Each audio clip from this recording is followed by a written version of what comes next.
So only he could enter into the being fully and could uh, kill, or we can say destroy, those horrible rakshasas, devils, all these negative things that come to us. Now, as you know, we use left side very much for so many negativity that is torturing us. But if there is no help, say from Mahavira, we cannot do it. We call the name of Mahavira, we could call him Saint Michael, we can call him by any name, but Mahavira because he was a human being. All this works out because of him. And he is such a great identity. He himself took a birth as a human being, difficult for saints to take birth as human beings. Moreover, you see the whole concept of hell and all that is described in any scripture is a fact. It exists. And if you try to go in there, you see, when I tried to go there and to find out, I just go off to sleep sort of thing. In my sleep I find out all the things that are happening about person, how much he's got up, what he's done. It's not an easy thing to do with the conscious mind. You have to take to the subconscious and you have to go into sushupti, in a deeper sleep, to see what's happening in the left side. It's a very funny situation, I think. And for Sahaja Yogis also to enter in it, I would not advise. But one should get rid of the problems of the left side with the help of Mahavira. When this chakra is caught up, what you find is a big lump of bone coming out on the right side. So you have to take the name of Mahavira just to remove that pressure from the left side. Now many people do not even know why they suffer. Why should they suffer when they have done nothing wrong? Because they are possessed. Now even the viruses and all these things like psychosomatic troubles like cancer, all I would say, the incurable diseases are there because we are triggered into the left side.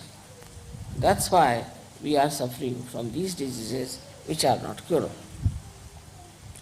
So we have to thank really very much Mahavira, who has given us this power to remove our left-sided problems, who has given us this light in our hand, which he himself vibrates, and he himself tries to throw some light on the obscure things about me also. Because of him only, we can get cured of so many physical and mental troubles. You know that the left side can be easily cured if you use 3 candle treatment. That shows Mahavira is only fond of light. He doesn't like darkness. And his idea is, I think that way, is to now fully go all the way to clear the left side as far as possible, to help Sahaja Yoga to be established in countries where I find still lot of this negativity is there. Lot of it. So he is working it out everywhere. And the psychosomatic diseases and all these diseases also we can work it out with candle light and all that. With 3 candles we can do this trick. So we have to be very thankful to him that he has achieved this kind of entry into the left side and has found out for us what sort of problems exist on the left side. It's such a nice thing that we have got today the chance to celebrate his birthday here in a place which is really very much loved by him. Now you may say that Mahavira is sometimes seen as a person who is naked. So it happened that he had gone in a jungle to meditate and to find out about the left side. And when he got up, you see, he got caught up in one of the bushes. And he had to torn off half part of that. When that half part was torn off, then he came out of those bushes and he was all right. But at the same time, Sri Krishna appeared there on the scene as a little boy from a village. And he said that I am a poor man. This little boy said, I am a poor person, I have nothing with me. You are a king, you can always get your clothes. Why don't you give me your this half cloth that you have? And they say so that it was given to this boy and who ran away. He was nobody else but Sri Vishnu. And this, you see, Vishnu took away that cloth, and hardly for about two seconds or 3 seconds, because he was a king, you see. And he hid himself with leaves and went to his palace and got dressed. But imagine the people, how negative they are. They just walk without clothes. Jainis, they have, you see, all kinds of taboos against all the worms, everything. It's said, these people have started, that if you do not respect these little animals, like you can say even serpent or any animal which is troublesome and bad, but is a human, is a living thing, so is to be preserved. Now these Jains are mad. I told you that they have gone to such a limit of vegetarianism that they try to save even the bugs, put the bugs in a hut. And the hut has got a Brahmin there. Now these bugs suck the blood of this Brahmin. And once the Brahmin is completely, I should say, sucked in by these bugs, they fall on the ground. Then they allow the Brahmin to come out and they give him a lot of dakshina, means they give him money as a reward for helping the bugs to suck his blood. This kind of vegetarianism is there. Beware of vegetarians. You see, even Hitler was a vegetarian. So you can imagine what sort of a vegetarianism it is. All these fads of vegetarianism and all that are not at all required. And that's what Mahavira showed in his life, that it is not at all important to bother about food, what issue. See, the whole theory of this vegetarianism has gone to such a nonsensical limits that I have told people that we should give up vegetarianism completely. Now also see the juxtaposition of what he wanted to do. If you do not eat proteins, you cannot fight bhoots.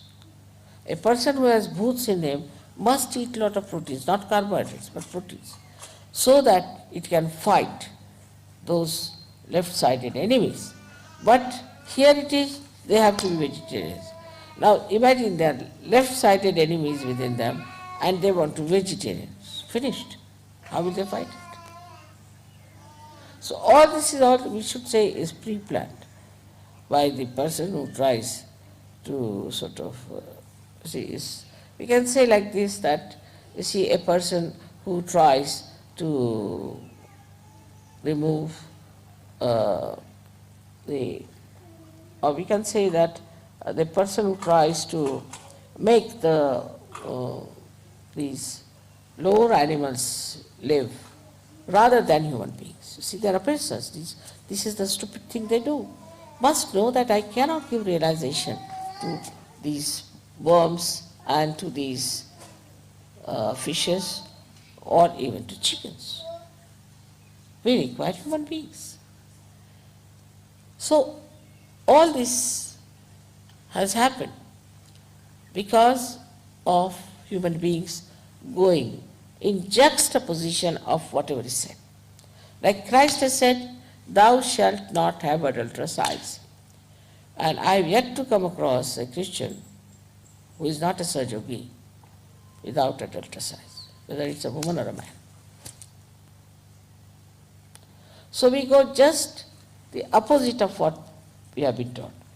In the case of same thing happened, that Mahavira, what he tried to do was absolutely killed by these people who are trying to make this vegetarianism as a big religion.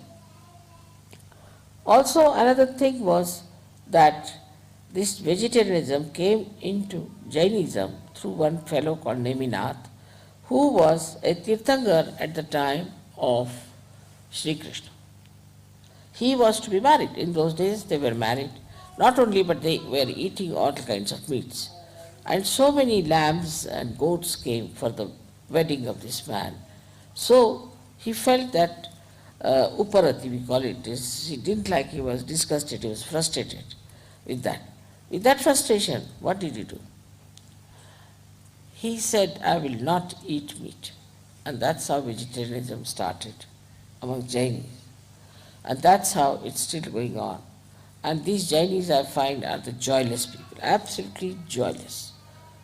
They are so much fond of money, they run after the money, and they go on behaving in such a peculiar way that you can't understand. I mean, they are human beings, but the way they behave, you cannot understand them. They are not normal people. So we realize that despite all that Mahavira worked out, still the people are supposed to be his disciples. They are Jains, and they are like this. So what we have to do now is to understand that in Sahaja Yoga we better not do something of that kind. Whatever you are told, you have to understand why it is so. You know the modus operandi, you know each and everything about Sahaja Yoga. You know the whole subject. So it's not proper for you to, in any way, to succumb to any such arguments or any such big talks or big advertisement and take to something that is wrong. It's very important. We are Sahaja Yogis. We understand the balance. Of course, I always say that Westerners, for example, maybe Australians also, should take more to carbohydrates because they eat a lot of meat. So they can take to carbohydrates. But that doesn't mean vegetarianism by any chance. I mean to compensate. And in India, I always say they must take to more meats. It's good to do them good. But by no means I say that you just eat meat and nothing else. But a balance has to be found out. And once you strike it, then you'll be surprised that you feel so relaxed, so much better, so much enlightened, and the vibrations will flow much better than normal. So for food, you have to be careful. Same about with clothes, that you shouldn't go mad after a suit all the time, whether it's hot or cold or indifferent. What you have to do is to wear something that will suit you. Now, for example, in a climate like this, you may require a suit or something to cover yourself. But supposing you are in Ganpatipure, some place like that, where it's not so cold, not so hot, maybe it's dry. So what sort of a dress you should wear which is comfortable, that should be found out. And whatever you find out, that this is such a comfortable dress for us, you better do it. Because what I have seen, many, you see, it's a thing that whenever I tell you something, don't take it to the extremes and don't take a little bit of it. But when I tell you this thing, you must understand that whatever is good for you, whatever is your temperament, whatever is aptitude, you have to take something that will nourish that will improve you and give you a balance. So to balance yourself, if you think of Mahavira, you must think also of Sri Hanuman. Both these things are important. It's not easy to tell all about Mahavira in this short lecture, but I think I have quite connected him now with Sahaja, and you must have seen to it that how important he is and what an important role he plays. So may God bless you. Just thinking about Mahavira, it's impossible to keep it to the conscious mind. It's just going into the left all the time. Because I just in the car thought I better think about Mahavira. And since then it's all going towards the left. It's so difficult. But it will work out.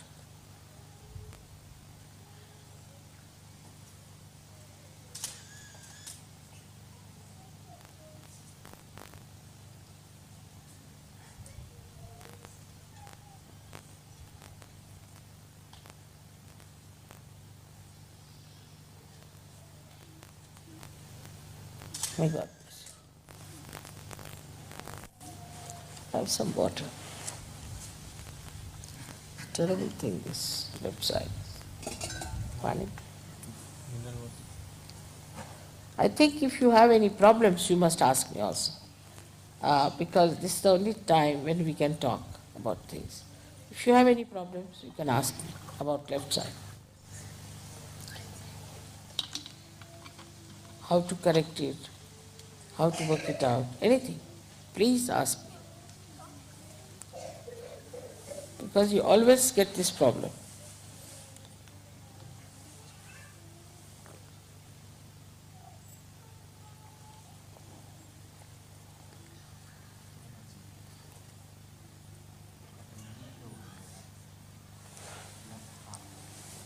What's it? Can't hear it.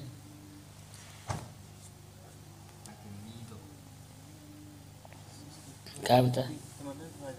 Left heart मध्ये सुईसारखं टोचतंय मला. हां?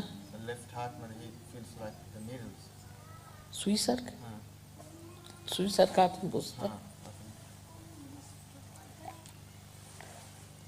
Now, heart, as I told you, is the reflection of God Almighty, which is the Spirit.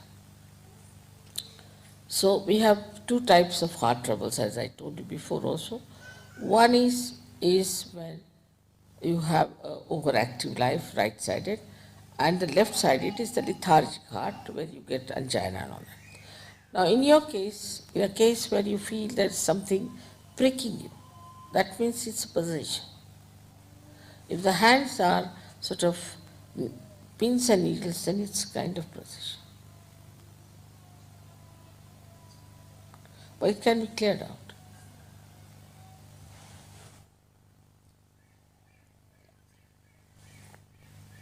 Any other question? Could you say something about left nabi? That's a different area though. Left nabi comes from the relationship between a wife and a husband mostly. But a wife who is a complaining type, is very sort of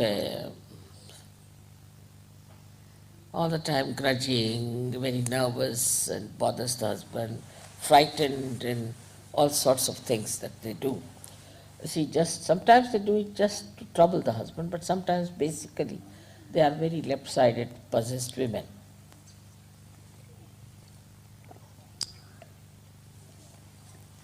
And these possessed women give you this left nabi. Any woman who feels the left nabi, she must immediately understand that there's some sort of a horrible thing in her being which has to go out. So for left nabi, you must take to 3 candle treatment and try to respect your husband. Try to be kind to him. Because these spirits can also dominate. Not that they can make you very sly. They can also dominate. They have a way of dominating.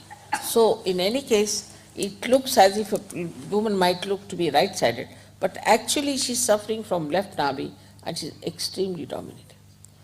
In the same way, if the husband is not a good man and he tortures the wife and she feels unhappy about it and she's sorry about it, then also she catches the left nabi. So in both cases, one has to understand that you get your joy, the source of joy is yourself, your own spirit. Doesn't depend on your husband or anyone. You are single that way. So you shouldn't worry about your husband. You shouldn't think how he treats you. You shouldn't bother at all about him. But what you have to think is that after all I'm his wife, I should support him, I should help him. Whatever way he is, let him be as he is. Because he won't get corrected if I tell him. So the best thing is I better not tell him anything, let him do whatever he likes. And you clear out your left nabi with candle. That's the way.